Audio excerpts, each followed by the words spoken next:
இந்த உலகத்தில் பிறந்த ஒவ்வொருத்தவங்களும் கண்டிப்பாக மரணத்தை சந்திக்க வேண்டியது இருக்கும். அப்படிப்பட்ட மரணத்தை பற்றி உங்களுக்கு தெரியாத ஒரு சில தகவல்களை நான் சொல்ல போகிறேன். இடது கையை பயன்படுத்தக்கூடிய மக்கள் வலது கையை பயன்படுத்தக்கூடிய மக்களை விட 3 வருஷத்துக்கு முன்னாடியே இறந்து போகிறாங்களாம். இறந்து போன உடல் 4 நாட்கள் கழித்து வீங்கி காணப்படும். அது ஏன் வீங்கி காணப்படுது? மனித உடம்புல இருக்கக்கூடிய வாயுக்கள் நீர்மங்கள் தானாக வெளியேறுவதால் தான் இந்த மாதிரியான வீக்கம் ஏற்படுது. மனுஷன் வயசாகி இறந்து போகிறானா அப்படின்னு கேட்டிங்கன்னா கண்டிப்பாக கிடையாது.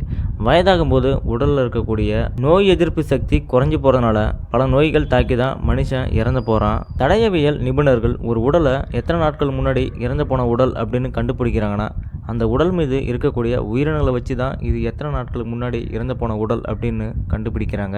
ஒரு மனுஷனோட தலை அவனோட உடம்புல இருந்து துண்டிக்கப்பட்டாலும் அடுத்த 20 செகண்டுக்கு அந்த தலை சுயநினைவோடு தான் இருக்கும். இதய துடிப்பு நின்று போனதுக்கு அப்புறம் மூளையில் இருக்கக்கூடிய செல்களும் இறந்து போயிடும். நம்ம சருமத்தில் இருக்கக்கூடிய செல்கள் 24 மணி நேரம் வரைக்கும் உயிரோட தான் இருக்குமா.